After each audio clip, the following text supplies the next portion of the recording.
Visakha drug కేసులో కొత్త కోణాలు బయటపడుతున్నాయి. ఇప్పటి వరకు దొరికినటువంటి థామస్, అక్షయ్, అదేవిధంగా డాక్టర్ కృష్ణ చైతన్యల పేర్లు కాకుండా ఇంకా ఇతర పేర్లు బయటకు వస్తున్నాయి. దీంట్లో రాజకీయ నాయకుల ఇన్వాల్వ్మెంట్ కూడా ఉందని మాజీ మంత్రి గుడివాడ అమర్నాథ్ గారు ప్రస్తుతం అయితే దీని మీద విమర్శలు చేస్తున్నటువంటి పరిస్థితి అయితే ఉంది. మనతో అమర్నాథ్ గారు ఉన్నారు. ఏం సార్ అసలు అంటే దీని వెనక రాజకీయ నాయకుల హస్తం ఉందనేది మీరు ఏ విధంగా ఆరోపణ చేస్తున్నారు? అసలు దీని వెనక ఉన్నటువంటి వ్యక్తులు ఎవరనేది చెప్పగలరా? శనివారం ఈ కేసు రిజిస్టర్ అవ్వడం జరిగింది. రిజిస్టర్ అయినటువంటి కేసులో మెయిన్గా థామస్ అలాగే అక్షయ్ కుమార్ అనేటువంటి ఇద్దరితో పాటు కృష్ణ చైతన్య, రఘు అండ్ గౌతమ్ అనేటువంటి ముగ్గురు పేర్లు కూడా మీకు ఇచ్చినటువంటి ప్రెస్ నోట్లో కేసు ఏదైతే రిజిస్టర్ చేసినటువంటి కేసులో కూడా వాళ్ళ పేర్లు నమోదు చేయడం జరిగింది. కానీ 24 గంటలు గడవకముందే అందులో ఇద్దరిని ఈ కేసు నుంచి తప్పించినటువంటి విషయం కూడా మనం చూస్తూ ఉన్నాం. ఎందుకంటే మీరు వెళ్ళి చూస్తే రికార్డ్స్లో కూడా ముగ్గురిని అరెస్ట్ చేశారు తప్ప మిగిలిన ఇద్దరిని కూడా విడిచిపెట్టినటువంటి విషయం కూడా మనం చూసాం. సో ఈ ఇద్దరు ఎవరి వల్ల ఎవరి ప్రోద్బలంతో వాళ్ళని విడిచిపెట్టారు పోలీసులు అనేటువంటిది ఇందులో మెయిన్ కాన్స్పిరసీ అంతా కూడా. సో ఇన్వాల్వ్మెంట్లో సీనియర్ ఎమ్మెల్యేస్ వెలగపూడి రామకృష్ణ బాబు కానీ, బండారు సత్యనారాయణమూర్తి కానీ, సీనియర్ లీడర్స్ కొంతమందితో పాటు లోకల్ ఎంపీ భరత్, అలాగే పైన ఉన్నటువంటి లోకేష్ నుంచి వచ్చినటువంటి ఒత్తిడితో వీళ్ళిద్దరిని విడిచిపెట్టారు అనేటువంటిది మాకున్నటువంటి సమాచారం. సో ఇందులో చాలామంది మీరు కూడా ప్రెస్తో పోలీసులు మాట్లాడినప్పుడు కూడా పోలీసులు మీరు ప్రశ్న అడిగిన కూడా వారు కూడా తడబడినటువంటి విషయం మీ అందరికీ తెలుసు. సో ఎందుకు విడిచిపెట్టారు, ఎవరి ప్రోద్బలంతో విడిచిపెట్టారు అనేటువంటిది కేసు. ఎందుకు వీళ్ళిద్దరిని విడిచిపెట్టాల్సినటువంటి పరిస్థితి ఏముంది అసలు? ఇందులో వీళ్ళకి ఇప్పుడు నేను అనేది వీరిద్దరే కాదు, వీరిద్దరితో పాటు ఇప్పుడు అరెస్ట్ అయినటువంటి అక్షయ్ అనేటువంటి వ్యక్తి ఎవరైతే ఉన్నారో ఈయన ఉమ్మడి తూర్పుగోదావరి జిల్లాకు చెందినటువంటి ఒక ఎంపీకి అత్యంత సన్నిహితుడు. సో ఈ సన్నిహితం అక్కడితోనే ఆగిందా, ఇంకా పై స్థాయిలో ఉందా, లేకపోతే ఎవరున్నారు అనేటువంటిది ఎంక్వైరీ వాళ్ళకి తెలుస్తుంది. మీరు ఎంక్వైరీలో ఇనీషియల్ కాల్ లాగ్స్లో ఉన్నటువంటి ఇద్దరిని మీరు అదుపులో తీసుకొని వితిన్ 24 అవర్స్ మీరు విడిచిపెట్టారంటే ఒక నార్కోటిక్స్ కేసు ఇంత పెద్ద సంచలనం సృష్టించింది. ఇంత పెద్ద కేసులో మీరు పూర్తి స్థాయిలో ఎంక్వైరీ చేయకుండా విడిచిపెట్టారంటే మీరు ఎవరు ఒత్తిడి లేకుండా ఎందుకు విడిచిపెడతారు?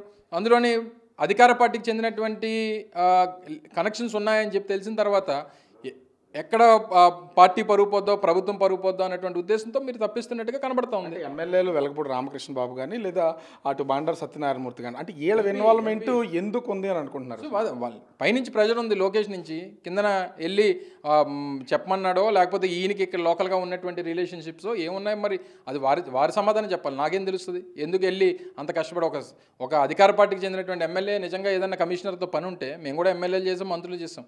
మాకు ఏదైనా పనున్నా ఎవరికన్నా ఏదైనా చెప్పాలన్నా, చెందాలన్నా, ఎవరన్నా సాయం కోసం వచ్చిన వాళ్ళన్నా ఫోన్ చేసి ఒక కమిషనర్ గారిని చెప్తాం, వాళ్ళ వచ్చి కలుస్తారని చెప్తాం. నేరుగా వెళ్ళి నువ్వు చెప్పావనంటే ఎంత ఒత్తిడి మీ మీద ఉంది లేదా నీకు ఎంత కావాల్సినటువంటి వ్యక్తులు అనేటువంటిది అర్థమవుతా ఉంది. సో ఈ విషయాలన్నింటినీ కూడా ప్రజల ముందు పెట్టాలనేటువంటిది మేము డిమాండ్ చేస్తున్నాం, ప్రజలు కూడా డిమాండ్ చేస్తాం. ఉమ్మడి తూర్పుగోదావరి జిల్లాకు సంబంధించి ఒక యువ ఎంపీ అంటున్నారు, ఎందుకు పేరు బయట పెట్టలేకపోతున్నారు? దీనికి సంబంధించి తెలుసు అసలు? ఎవరి పేర్లు చెప్పడానికి నాకేం భయం లేదు, కానీ నేను అనేది ఏంటంటే నాకున్నటువంటి సమాచారం నేను కూడా దాంట్లో పూర్తి స్థాయిలో సమాచారం తెచ్చుకొని నాకు అవగాహన వచ్చిన తర్వాత నేను మాట్లాడగలను. కానీ నాకు ఉన్నటువంటి సమాచారం ఆ యువకుడు ఎవరైతే దొరికాడో, ఎవరైతే అక్షయ్ వర్మ అనేటువంటి వ్యక్తి 3,60,000 రూపాయలు ఇచ్చి కొకైన్ 25 గ్రాములు కొన్నాడో ఈ వ్యక్తికి అత్యంత సన్నిహితుడు అని చెప్పి నాకున్నటువంటి సమాచారం. అందుకనే నేను అంటున్నాను కదా, కాల్ లాగ్స్ తీయమని అంటున్నా. కాల్ రికార్డ్స్ తీసి ఎవరితో మాట్లాడతాడో, ఎవరితో అత్యంత సన్నిహితంగా ఉంటాడు అనేటువంటి తేలిపోయింది అనుకోండి, ఎందుకు వాళ్ళ రెస్క్యూకి ఈ అధికార పార్టీ నాయకులు అందరూ వచ్చారనేటువంటి తెలుస్తుంది.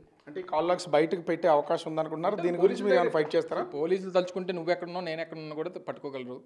వాళ్ళు ఎవరితో మాట్లాడారో కూడా తెలుసుకోగలరు. ఏ నిమిషం మనం ఎక్కడ ఉన్నాం అనేటువంటి తెలుసుకోగలరు. అన్నీ వాళ్ళ చేతిలో వాళ్ళకి అధికారం రాజ్యాంగం ఇచ్చింది. కానీ